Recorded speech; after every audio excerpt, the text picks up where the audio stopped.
Selamat datang di WD Lens dengan saya Wahyu Darsito. Kali ini kita akan membahas mengenai exposure mode pada kamera. Jadi kalau di kamera itu di sebelah kanan atas biasanya itu ada putaran ini selektor.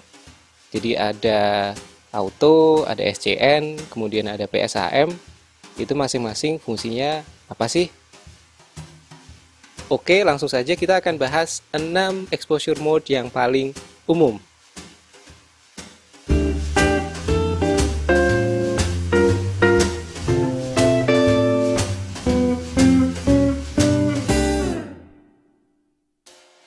Jadi sebelum lebih lanjut, exposure atau paparan atau simpelnya adalah tingkat terangnya foto itu tergantung 3 hal.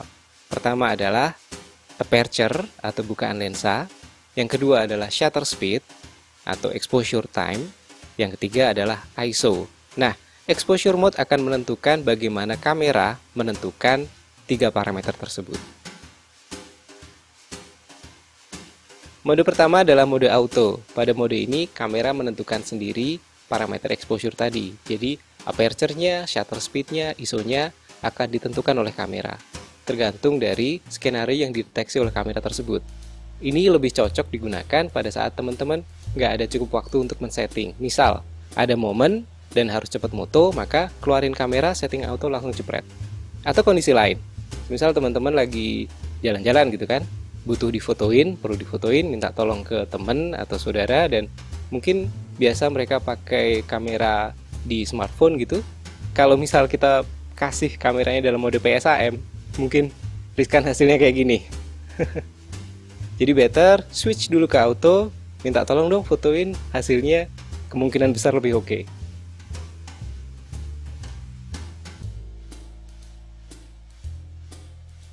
Mode kedua adalah mode scene atau skenario, atau kadang disingkat SCN. Mode ini sebenarnya mode auto dengan preset. Artinya begini, jadi untuk foto landscape, kemudian foto portrait, kemudian foto makro, atau mungkin black white, dan seterusnya, itu punya setting yang khas. Misal nih, untuk landscape kita pengen warnanya nyala gitu kan. Kemudian juga untuk shutter speed nggak begitu masalah. Tetapi untuk detail dari depan sampai belakang, atau depth of field, nanti kapan-kapan kita bahas ya, itu kita pengen sedetail mungkin. Beda dengan portrait, kita pengen yang dipotret itu detail, tapi mungkin backgroundnya bokeh. Jadi memang settingannya beda-beda. Nah, mode SCN atau scene ini kita bisa pilih yang mana yang sesuai dengan skenario yang kita inginkan. Nah, nanti dari kamera akan men-setting sesuai dengan parameter atau sesuai dengan pemrograman yang dilakukan oleh pabrikannya. Mode scene sangat cocok digunakan kalau teman-teman ada cukup waktu untuk milih-milih mode yang diinginkan. Tapi hati-hati, jadi kalau misal teman-teman habis motret landscape, kemudian setting landscape itu digunakan untuk motret orang, hasilnya nggak asik. Nanti warnanya terlalu tajam, kemudian juga kulit jadi merah-merah, jerawat kelihatan semua, nggak cocok lah. Atau kebalikan, foto portrait settingannya di scene-nya, kemudian dipakai untuk moto landscape, nanti hasilnya terlalu soft, nggak pas. Jadi setting dulu sesuai dengan skenario yang difoto.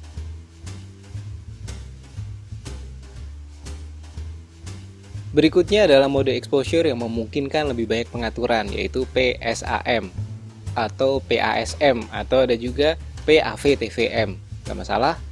Jadi yang pertama adalah mode P atau program.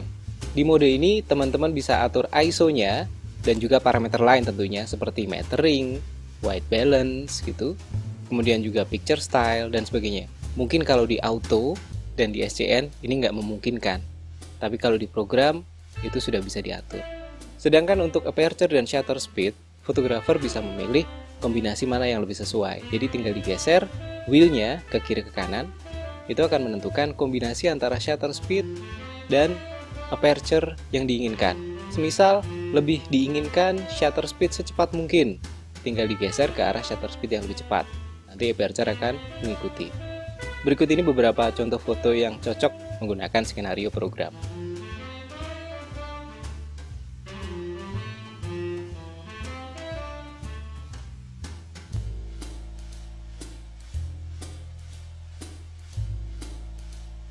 Lanjut, berikutnya adalah mode A atau Aperture Priority, atau kalau di Canon AV, Aperture Value.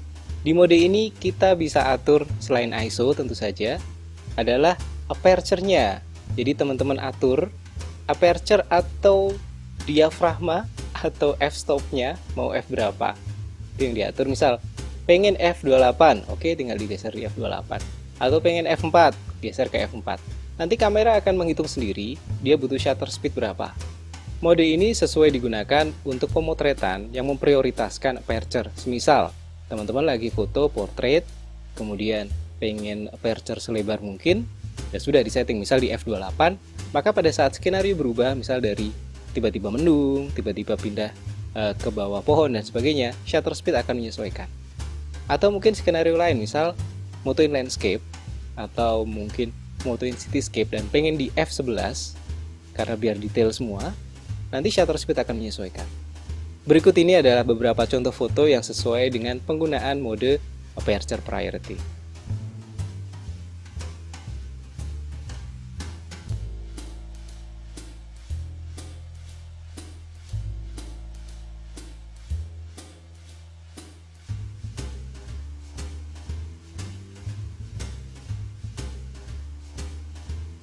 Selanjutnya, mode shutter speed priority atau kalau di Canon, time value. Di mode ini kita atur mau exposure-nya atau shutter speed-nya seberapa cepat. Jadi nanti dari situ kamera akan menentukan aperture-nya berapa. Biasanya digunakan untuk skenario yang kita ingin ngejar time-nya atau speed-nya.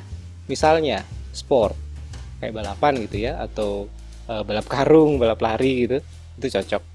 Atau misal kita ada di kendaraan dan di situ shake dan juga gerak, kita ingin speed berapa sih? Nanti kamera akan menentukan aperture-nya berapa yang sesuai. Dan ini beberapa contoh foto yang sesuai untuk penggunaan shutter speed priority.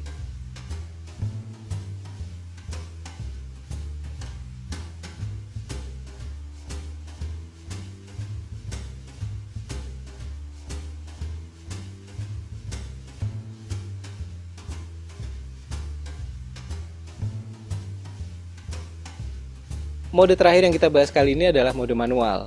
Di mode ini, semua parameter exposure, ISO, aperture, shutter speed, semua bisa diatur.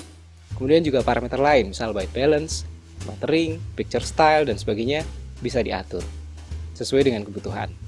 Mode ini memang agak butuh waktu untuk menguasai, tetapi begitu sudah familiar, enak banget. Biasanya digunakan untuk skenario yang butuh pengaturan lebih detail dan foto dengan menggunakan flash. Dan berikut ini beberapa foto yang saya ambil dengan mode exposure manual.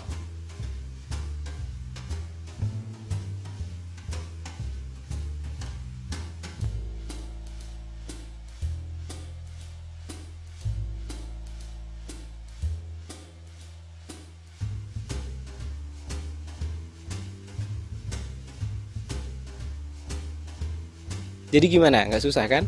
Pada dasarnya tetap untuk fotografi mau digital, mau analog, mau SLR, mau mirrorless, atau apapun, sama, dasarnya 3 tadi, yaitu aperture, shutter speed, dan ISO.